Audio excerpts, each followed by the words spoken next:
susters en baie hartlik welkom in ons erediens vanoggend. Ook aan besoekers wat vandag hier by ons is. Hartlik welkom aan elkeen van julle. Ons glo en vertrou dat die Here tydens hierdie erediens vanoggend hier by ons is.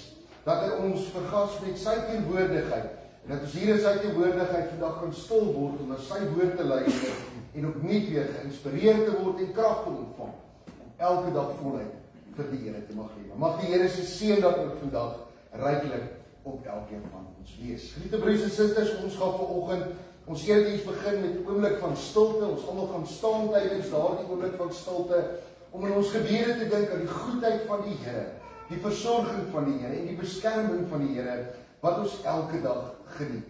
En natuurlik die belangrikste is om in die besonder daaraan te dink dat God by ons is elke dag. Tydens ons stilte gaan ons dan ook ons geloof in die drie enige God bely. Kom ons staan en dan raak ons net vir ons.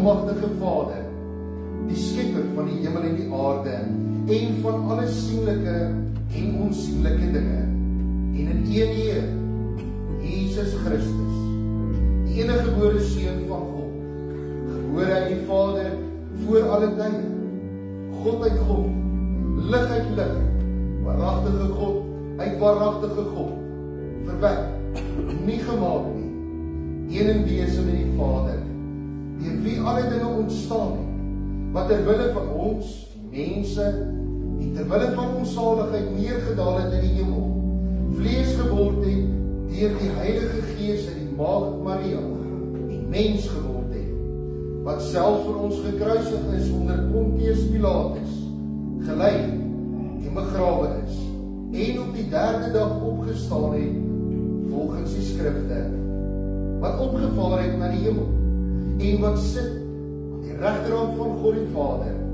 wat weer sal kom met heerlikheid om te oordeel, die wat nog lewe en die wat reeds gesterf het, wie se koningsheerskappy geen einde sal hê, en in die Heilige Gees, die Heer en lewendmaker, wat van die Vader en die Seun uitgaan, wat saam met die Vader en die Seun aanbid moet word en verheerlik moet word, wat gespreek het deur die heilige profete.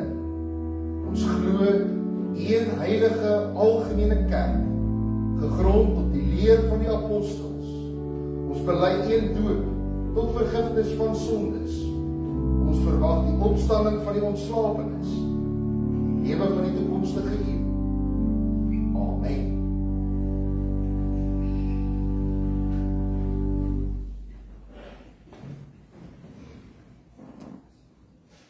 Stop.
vermoeid en swaar belas is, en ek sal vir julle rus gee.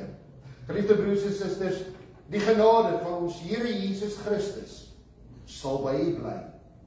Amen.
uit die Nuwe Testament, uit die Evangelie, soos wat Lukas dit vir ons weergee. Ons gaan daar uit Lukas hoofstuk 10 uitlees van vers 25 af.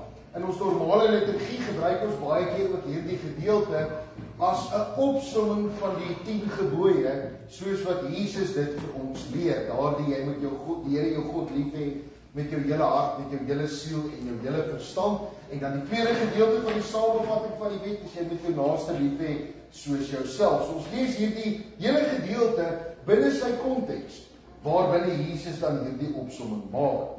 Lukas 10 van vers 25 af. En kyk, 'n sekere wetskenner het opgestaan om Jesus te toets en hom gevra: "Meester, wat moet ek doen om die ewige lewe te erf?" Jesus sê vir hom: "Wat staan in die wet geskryf? Wat lees jy daar?" Hy het geantwoord: "Jy moet die Here jou God lief hê met jou hele hart en met jou hele siel en met al jou krag en met jou hele verstand en jou naaste soos jouself." Hy het reg geantwoord, het Jesus vir hom gesê: "Doen dit en jy sal leef." Maar hy wou homself regverdig en het nie vir Jesus gevra: "En wie is my naaste?" Hierop het Jesus geantwoord: "'n man het van Jerusalem af na Jerigo, of 'n man het van Jerusalem afgegaan na Jerigo en is deur rowers oorval. Hulle het sy klere uitgetrek, hom geslaan en toe weggegaan en hom half dood agtergelaat. 'n Priester het onvoorsiens met daardie pad langs afgegaan. En toe hy hom sien, het hy aan die ander kant verbygegaan. En net so ook het 'n Lewiet in die plek aangekom. En toe hy hom sien, het hy ook aan die ander kant verbygegaan. Maar 'n Samaritaan wat op reis was, het op hom afgekom. En toe hy hom sien, het hy hom innig jammer gekry. Hy het hom toe gegaan, sy wonde verbind en olyfolie en wyn daardeur gegiet. Toe help hy hom op sy eie rydier, neem hom na 'n herberg en versorg hom daar. Volgende oggend haal hy 2 denarius uit. Hierdie denarius was die kleinste geldeenheid in die Romeinse ryk. Dit was gewoonlik dieselfde muntstuk wat 'n dagloner vir 'n dag se werk ontvang het. So 2 denarius was dan met ander woorde die dagloon van 'n werker wat 2 dae lank gewerk het en waarmee 'n mens redelik baie kon doen. Hy gee dit toe vir die herbergier en sê, versorg hom. En wat jy ook al bestee, sal ek jou betaal wanneer ek terugkom. Wie van hierdie 3 dink jy was 'n naaste vir die man wat onder die rowers, of wat deur die rowers beval is? En hy het geantwoord, die een wat ontferming aan hom betoon het. Toe sê Jesus vir hom, gaan maak jy ook so. Ons lees dit tot sover, geliefde broers en susters. Die Here Jesus self sê vir ons, Matteus 7, dat daarom sal elkeen wat na my woorde luister en daarvolgens handel, soos 'n verstandige man wees wat sy huis op rots gebou het.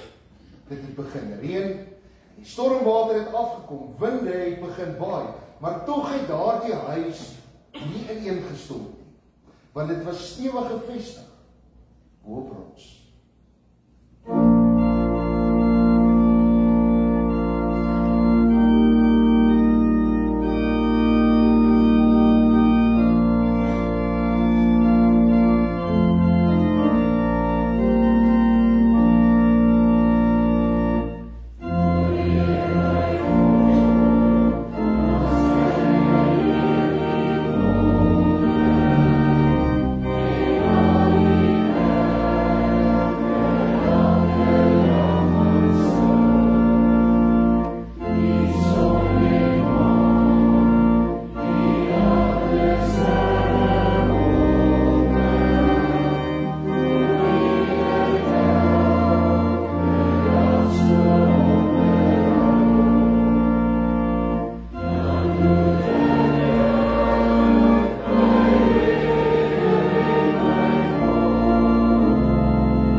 met ons almal.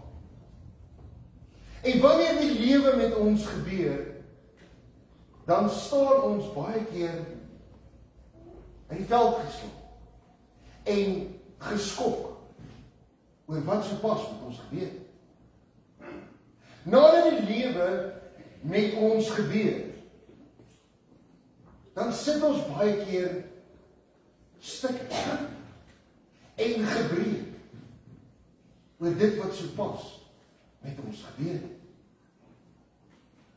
Wanneer die lewe met ons gebeur, dan lê ons baie keer in 'n hoop pyn en verpletting agter dit wat sopas met ons gebeur. Die lewe gebeur met ons almal. Het ons vandag die gelykenis of die verhaal saam gelees in Lukas 10 wat Jesus vertel het, wat hoofsaaklik handel om iets te beskryf van die wet van God. En as ons praat oor die wet van God, verwys ons spesifiek dan in hierdie gelykenis na die laaste 6 gebooie van die 10 gebooie. Daardie gebooie wat handel hoe God van ons verwag ons teenoor ons naaste moet optree. Maar weer eens kom die groot vraag na vore. Wie is my naaste? Nou geliefde broers en susters, in hierdie gelykenis wat Jesus vertel, is daar 'n hele klompie rolspelers, 'n hele klompie karakters waarvan ons lees in die gelykenis. Ons lees daar was 'n reisiger gewees. Daar was rowers wat 'n rol gespeel het in hierdie verhaal. Daar's 'n priester en 'n leviet waarvan ons lees. En dan is daar ook 'n Samaritaan in hierdie verhaal. 'n Klomp verskillende mense. En hierdie verskillende mense speel op 'n spesifieke tyd geskep deur hierdie verhaal 'n spesifieke rol onder hierdie spesifieke omstandighede wat geskep is deur hierdie verhaal. Maar geliefde broers en susters, soos wat u en ek elke dag deur die lewe gaan, 'n lewe wat so baie keer met ons gebeur, dan speel elkeen van ons, ook elkeen van hierdie rolle, onder sekere tyd en onder sekere omstandighede. Almal van ons wat vandag hier is reisigers deur die lewe. Die lewenspad wat ons elke dag bewandel, is partykeer 'n rustige, reguit stuk pad. Geen uitdagings of ontberings nie. 'n Lieflike pad van vrede wat ons elke dag loop. En partykeer dan verander hierdie pad. En wanneer hierdie pad verander, dan raak dit partykeer 'n baie opwindende pad. 'n Pad wat gevul is met vreugde en blydskap en mooi dinge wat in ons lewens gebeur. Maar partykeer verander hierdie pad weer. En dan raak dit 'n gevaarlike pad. 'n Gevaarlike pad, soos hierdie pad waarop die reisiger in die gelykenis van Jesus in Lukas 10 op was. Hierdie pad wat bekend gestaan het as die pad van die dood. Hoekom word dit die pad van die dood genoem? Nou in ons eie kultuur en ons eie land het ons ook 'n paar sulke paaie waarna verwys word as die pad van die dood. Ek dink sekerlik die bekendste pad wat daardie naam dra, is die reguitste pad tussen Beaufort Wes en Laingsburg as jy afry Kaap toe. Daardie pad staan bekend as die pad van die dood vir die eenvoudige rede, dis 'n reguitste pad deur die Karoo. En ewe skielik het dit 'n paar skerp draaie. En omdat mense nie hierdie draaie antisipeer nie, beland hulle in motorongelukke. En honderde mense het op daardie spesifieke stuk pad hulle lewens verloor as gevolg van 'n motorongeluk. En daarom het hierdie pad die berugte naam gekry, die pad van die dood. Nou hierdie pad waarvan Jesus vertel, hierdie reisiger se roete wat hy gevolg het, van Jerusalem af na Jerigo toe, het daar dieselfde berugte naam gedra. Nie omdat mense in ongelukke was op hierdie pad nie, maar hierdie pad het gekronkel tussen berge deur. En die eerste hoorders van hierdie gelykenis van Jesus het dit geweet en het ook geweet dat in die volksmond het hierdie pad bekend gestaan as die pad van die dood. Hierdie pad wat so kronkel tussen die berge deur, daardie berge was die skuilplek van misdadigers, van rowers, van moordenaars. Mense wat daardie pad gereis het, het geweet, Hulle betree hierdie uiters gevaarlike pad, waar mense gereeld aangeval word, beroof word, en waar honderde mense al hulle lewens verloor, as aan die hand van hierdie kriminele. Hulle reis dan, hierdie man reis dan, hierdie reisiger reis op die pad van die dood, hierdie uiters gevaarlike pad. En dan gebeur in elk geval met hom, wat die eerste woord is, heel waarskynlik verwag het, kan gebeur. Hy word oorval deur rowers. Miskien geliefde broers en susters, wanneer jy en ek deur die lewe reis, wanneer ons ook soms hierdie gevaarlike pad beland, dan word ons ook oorval deur teleurstellings. Hoeveel van ons was nie al oorval deur 'n teleurstelling, deur vriende, of deur familielede? Dinge wat hulle gesê of gedoen het, wat ons seer gemaak het, wat ons raak geslaan het. Ons beweeg deur die lewe en ons word oorval met teleurstellings in ons werksituasie. Jy het al vasgehou en gehoop vir daardie bevordering by die werk, wat jy nie te weer geval het. Jy het gehoop vir daardie nuwe werk, wat jy nooit gekry het nie. Jy het al gehoop vir werk, wat nie gekom het nie. En die teleurstelling oorval ons, met dit wat met ons gebeur op die pad. Dis alweer planting. Vir boere is daar nie wat vandag nog steeds sukkel om oor die teleurstelling van die vorige seisoen se oes te kom. Word partykeer oorval met teleurstellings. Teleurstellings oor die toetsuitslae, oor jou gesondheid. Ons beweeg op die lewenspad en die lewe gebeur met ons. Op die lewenspad word ons oorval met krisisse, soms finansiële krisisse, partykeer emosionele krisisse, en soms gebeur dit dat selfs geloofskrisisse ons op ons lewenspad oorval. Ons word oorval deur onverwagse gebeure of omstandighede. Skielik, hierdie lewenspad waarop ek is, begin my huwelik verbrokel. Skielik, onverwags, word ek oorval deur die skielike afsterwe van 'n geliefde. Iemand wat my na aan die hart gelê het.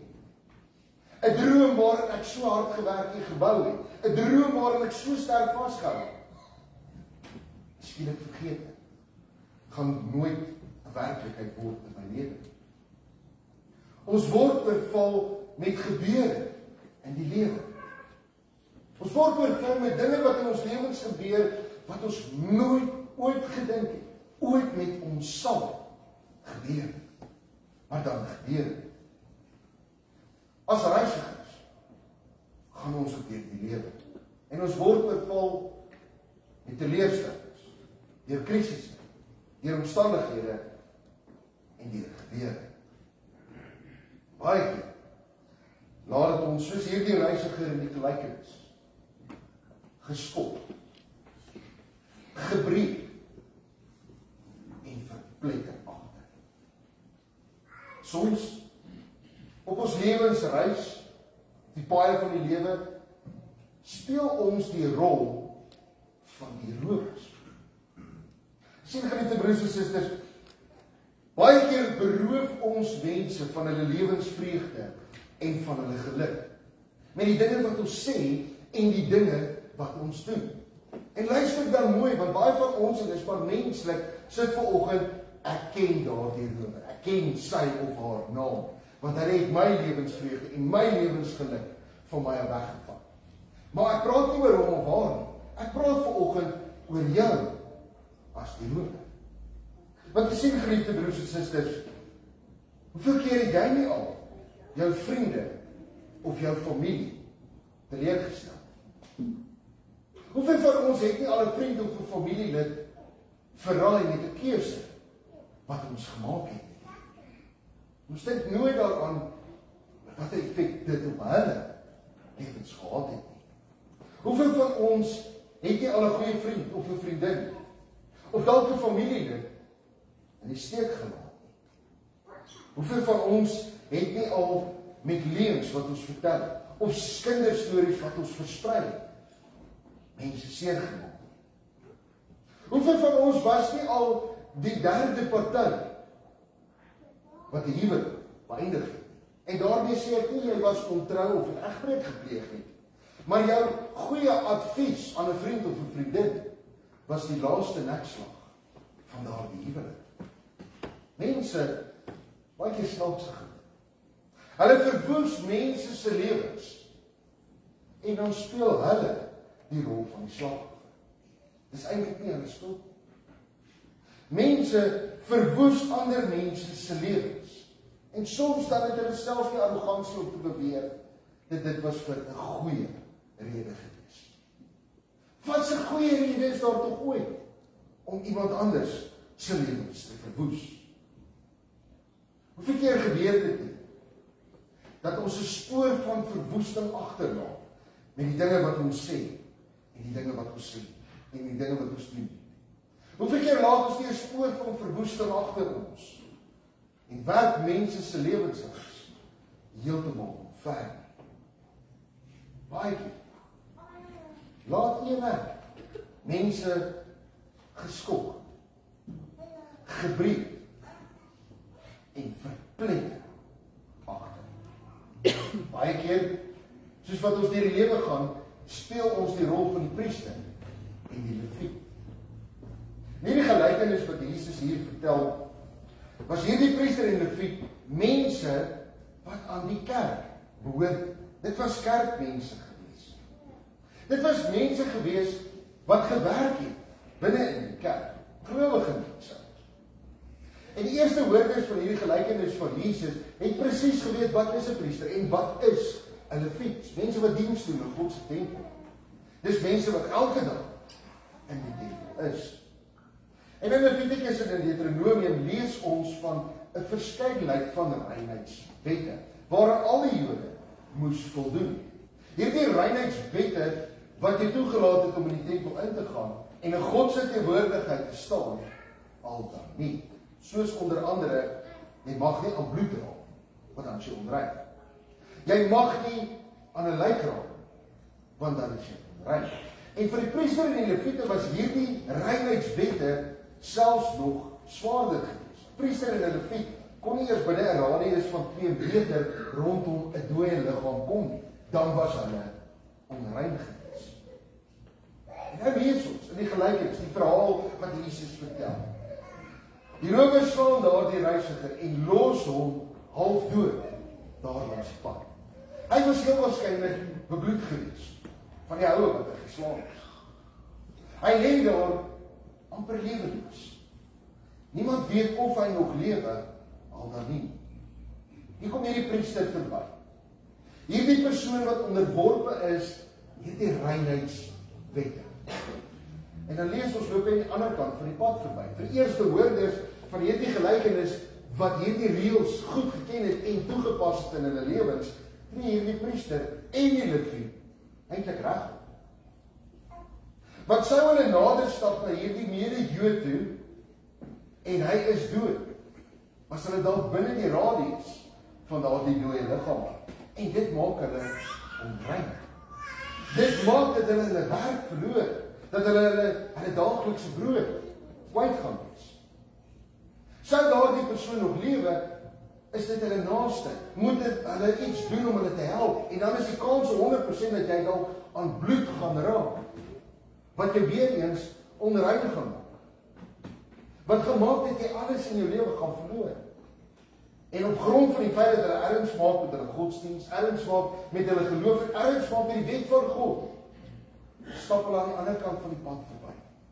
Ver genoeg om te hou by die reinheidswette. Priester en die leviet fokus op dit wat vir hulle belangrik is. En jy sien, geliefde broers en susters, baie keer doen u en ek ook by die priester en die leviet. Ons sien mense wat in nood verkeer. En ek praat nie net van materiële nood. Ons sien mense wat deur emosionele nood gaan. Wat doen ons? Ons kyk eerder net in 'n ander rigting.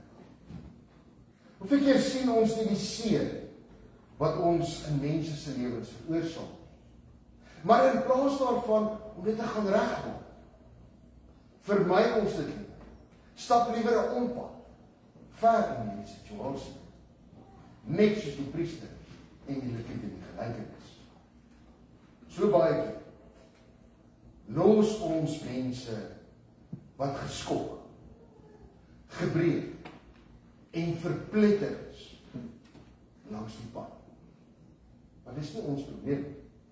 Ons fokus op dit wat vir ons belangrik is.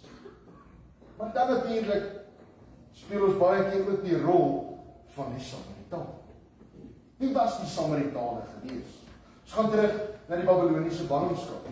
Nou die Babiloniërs het nie die hele Joodse volk weggevoer uit Israel. Hulle het die slim mense, die mense wat met somme kon werk, het hulle gevat. Hulle het die elite het hulle gevat. Hulle het die ryk mense het hulle gevat. Hulle het die ambagsmanne gevat, mense wat goed kon bou, goed kon maak. Dis die mense wat hulle gevat het. Maar as jy nie iets kon doen nie en niks sou beteken het vir die Babiloniërs nie, het hulle jou net daar agter gelaat in Israel. Omdat die mense wat die ekonomie lewendig gehou het in die land is weggevoer. Die mense wat die sosiale orde en strukture aan die land gegee het, is weggevoer. En hier sit hierdie mense in hierdie land oor. En op hulle eie het hulle probeer weer sin maak van sosiale strukture en ekonomie. Eerste ding wat hulle gedoen het, is om die hoofstad van Jerusalem af na Samaria toe te skuif, waar die naam Samaritaan dan ook vandaan kom. Omdat hulle nie die reëls en die wette geken het van 'n vorige bedeling nie, het hulle ondertrou met die Kanaaniete, die mense wat reeds in Israel, of ander volke wat reeds in Israel gebly het, en met die omringende volke, het hulle ondertrou. So hulle was tipe Boston Jode gewees.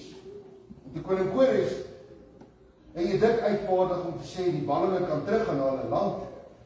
Toe ontstaan daar hierdie konflik tussen die Jode wat teruggekeer het en gesê dis ons land, en die Samaritane wat gesê het maar hierdie is ons land. En hierdie konflik kan ons eintlik meer beskryf as haat.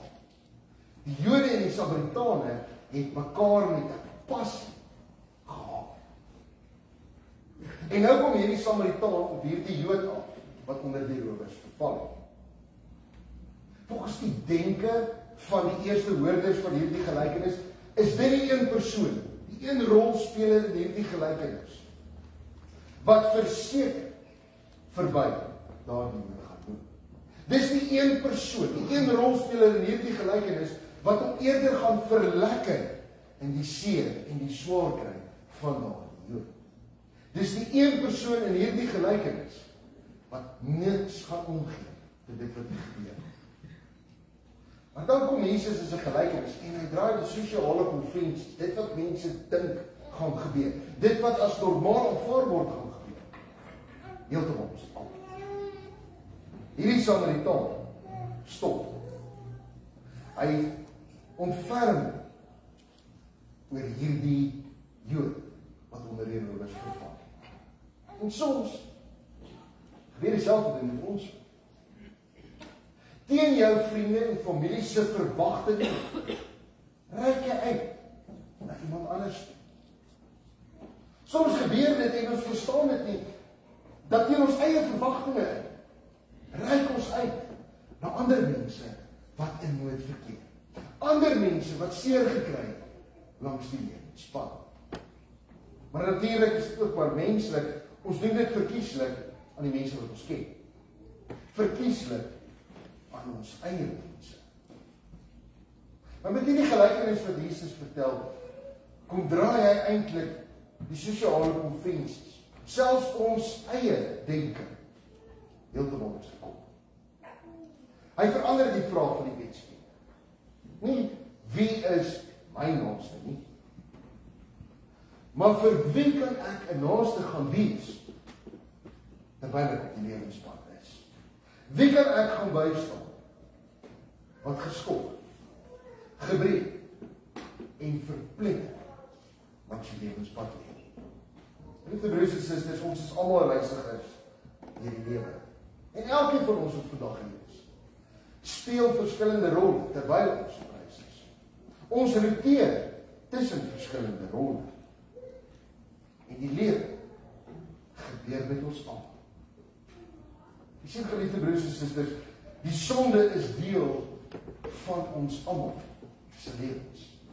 Ja, ons eie sondes in sin van gierigheid, daardie hebsugtigheid met dit wat vir ons belangrik is en vir ons tot voordeel sal wees. Maar die sonde oor die algemeen, dat lê u en my ook in hierdie wêreld en in hierdie lewe geskok, gebreek en verpletter langs die lewenspad. God het ons raak gesien. Hy het sy seun, sy enigste seun, Jesus Christus, hierdie wêreld toe gestuur, om 'n mens soos ons te word. Om God by ons te wees. Hy kom na hierdie wêreld toe, en hy is geskok, dat dit het mense aan mekaar. Hy kom na hierdie wêreld toe, en hy word gebreek deur mense, dit wat mense sê, en dit wat mense aan mekaar doen. Hy beleef die verpletterdheid van ons as mense, wanneer die lewe met ons gebeur. Here Jesus Christus ken en verstaan wanneer ons geskok, gebreek en verpletterd is. Hy het daardie kruispad gestap. Hy het daardie kruispad gestap, sodat hy vandag vir ons 'n naaste kan wees. Hy het nooit gevra, wie is my naaste? Wie gaan hulle oor my ontferm? Maar oor wie kan ek my gaan ontferm? Jesus Christus het gesterf op 'n kruis, sodat hy vandag jou naaste kan wees. Hy wil jou help. Hy wil jou bystaan. Hy wil jou versorg. En hy wil vir jou ook. Daarom, geliefde broer en suster, wanneer jy vandag geskok, gebreek en verpletter langs die pad, gaan hom toe wat verstaan. Gaan na die Here Jesus Christus toe en laat hy jou wonde verbind. Laat hy jou wonde behandel. Laat hy jou genees. Amen. Geliefde broers en susters, kom ons bid saam.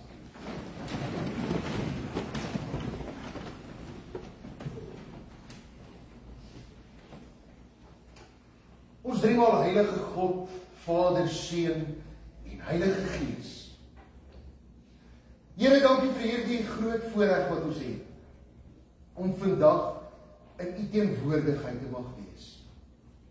Here, u teenwoordigheid kry dalk ook vandag vir ons nuwe betekenis. Want dis nie 'n onsimpatieke teenwoordigheid nie. Dis nie 'n rigiede teenwoordigheid waar ons maar so spionne deur die rond geskei word nie.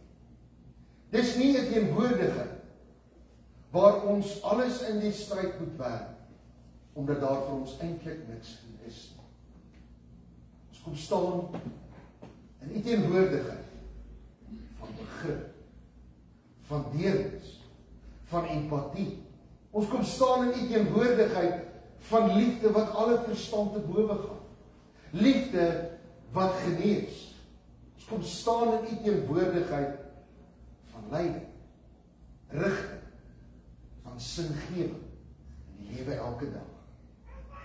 Hoe kan ons tog ooit vir u genoeg dankie sê, Here, dat u die keuse gemaak het om nie eens God te wees nie.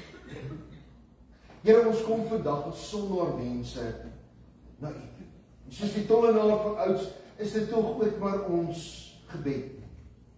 Wees ons maar net genadig. Selfs daar waar ons swak is, waar ons van u vergeet, waar ons afdwaal en waar die lewe ons baie keer onverhoeds en onvoorsiens betrap en ons geskok, gebreek en verpletter langs die lewenspad los. Dank ons. Dank ons dat u ons kom opsoek, ons kom ophelp en ons genees. Here, u ken elkeen van ons lewens. U weet watter dinge ons in die lewe skok en wat ons al in die lewe geskok het en selfs dit wat ons moontlik voorheen sal skok. U verstaan dit wanneer ons sê ons is stikkend. Die lewe maak nie meer sin. U verstaan wanneer ons sê dat ons verpletter op die grond lê, want die lewe het met ons gebeur. Here, daarom kan ons na U toe gaan, omdat U verstaan. Ons gebed is, Here, help ons. Rig ons lewens en lei ons deur U Gees, elke dag ons oog op U gevestig te hou, om nooit U hand te los.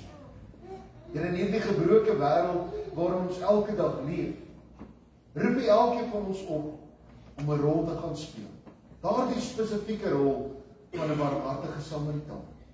Hulle wat seer, stikkend, geskok en verpletterd langs die pad lê, te gaan ophelp en te gaan wys hoe groot U liefde en U omgee is.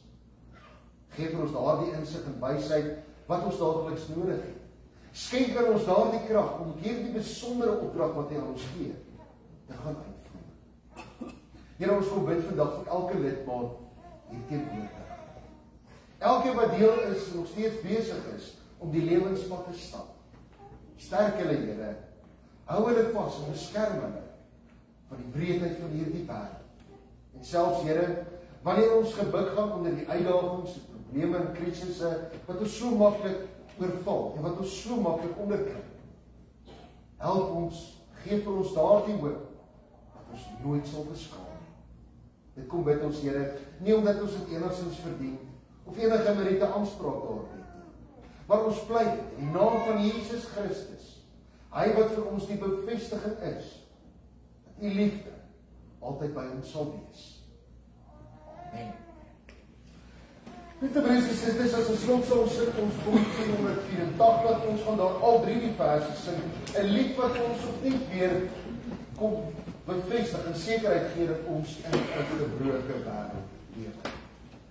Maar tog, hierdie lied ook vir ons daardie hoop, dat in midde van hierdie gebrokenheid, hierdie stikkend wees, hierdie geskokke, gebreek, verpletterd wees, leef ons God se ryk.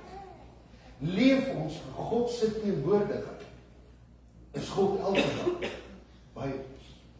En daarvan sing ons dan ook in hierdie lied, dat ons God se lig nog steeds elke dag in hierdie donker wêreld vir ons sal breek, om vir ons hoop te gee, om vir ons sekerheid te gee, dat God altyd by ons is. Kom ons sing as 'n slotsang van 484, die eerste, die tweede en die derde vers.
sy vrede. Die genade van ons Here Jesus Christus, die liefde van God en die gemeenskap van die Heilige Gees sal by u elkeen wees en bly. Amen.